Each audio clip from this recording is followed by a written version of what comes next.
Hi guys, this is Romi Chase. In today's video, I'd like to talk about Polish Christmas traditions. You guys always ask me about where I'm from, about my culture. You guys want to know everything about me. And because it's holiday season, I thought it would be cool to discuss some Polish traditions that you probably don't know about. Let's get right into it.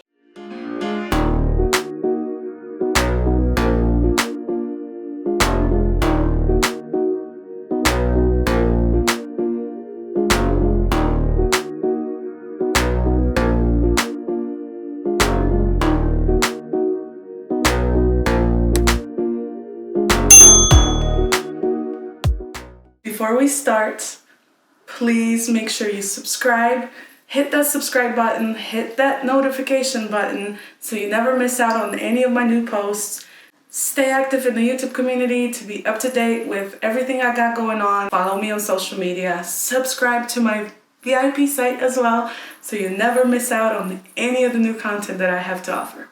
Today, we're going to discuss 5 different Polish Christmas traditions. Number 5. Carp. You guys probably like, carp?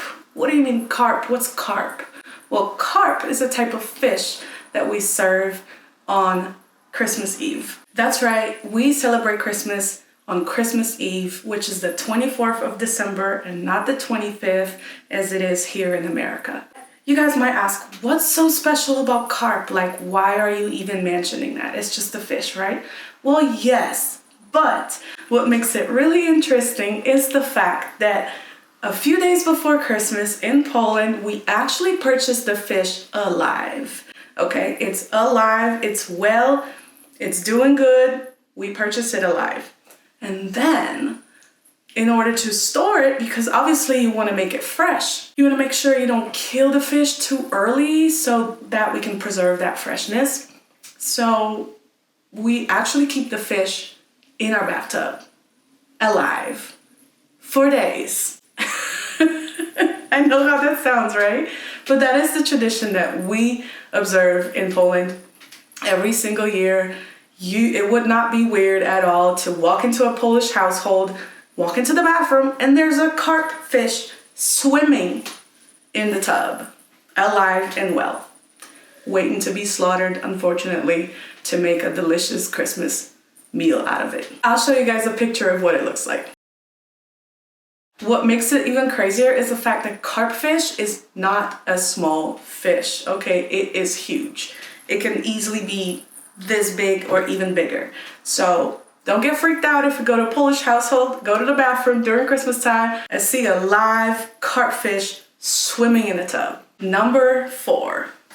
Every Christmas Eve begins with breaking a Christmas wafer. It's a Catholic tradition, most commonly a rectangular shaped wafer with a depiction of Mary, Joseph, and Jesus on it, and you break it with all the guests at the table, wishing each other a very Merry Christmas, wishing each other prosperity and joy and happiness for the rest of the year and in the upcoming new year. A Christmas wafer in Polish is called opłatek. Polish Christmas Eve is called Wigilia. Number 3. In Poland, we actually cook 12 different dishes for our Christmas dinner. 12 dishes. What's so special about number 12? Well, as I mentioned before, Poland being a Catholic country, being a very religious country, we have references to religion, Catholicism specifically, throughout many of our different traditions and customs. And this is no different in this case. Number 12 is in 12 dishes for Christmas, referring to 12 apostles. What are some of these dishes? Well, on our Christmas table, you will definitely find carp fish, which I already mentioned before. You will find pierogi. You'll find borscht, which is a beetroot soup made with small type of dumplings called uszka. You'll find other types of fish, also because on Christmas Eve, we do not eat meat. We only eat fish, okay? No meat whatsoever. On the first day of Christmas, which is the 25th, you can indulge in some meat, although on Wigilia, the Christmas Eve, you may not eat meat, according to the tradition at least. Lots of bread, lots of pickles, lots of appetizer type foods, and also bigos. Okay, that one is a must. It is just sauteed cabbage with mushrooms. It's incredibly delicious, so if you haven't tried it yet, I strongly encourage you to try it. Number 2. Did you know that when Polish children misbehave before Christmas, we are told that we're going to receive potato peels for Christmas? Literally, a bucket of it. I have personally actually had that happen to me. It was obviously a joke. My dad was a big prankster. We are told that if we misbehave, we are going to get a bucket of potato peels for Christmas instead of presents. So you might want to be on your best behavior before Christmas so you don't receive a bucket of potato peels. But there's also another interesting gift idea that Polish parents often bring up when we misbehave as children, and that is literally a stick. I mean, it has something to do with the olden traditions of like disciplining your children with a tree stick. It usually comes from a birch tree, and it is pretty painful. I have personally experienced this type of treatment by my grandparents when I was misbehaving, but don't get me wrong, I am not justifying any type of children's abuse at all whatsoever. This is just for informative purposes. I am just simply informing you about some of the Polish traditions that we observe. That particular stick is called rózga, and you might hear Polish parents threaten you with it quite a bit throughout your childhood. Before we move on to number 1, if you haven't already, please make sure to subscribe. Please make sure to turn on the notifications so you don't ever miss out on any of my new posts. Stay active in the YouTube community. Drop a comment, please. Drop a like. It helps tremendously. Thank you so much for your support. And finally, number 1. And I chose this one to be number 1 because I personally think this is the wildest Polish Christmas tradition I've encountered. It is even wilder than the rózga and potato peels, and it's even wilder than the fish in a tub, okay? Are you ready? Midnight Mass. Number 1 is attending midnight Mass on Christmas Eve. Now, why do I think this is worth mentioning? It's just a religious event, right? You just go to church and pray and connect with God, right? Well, yes and no.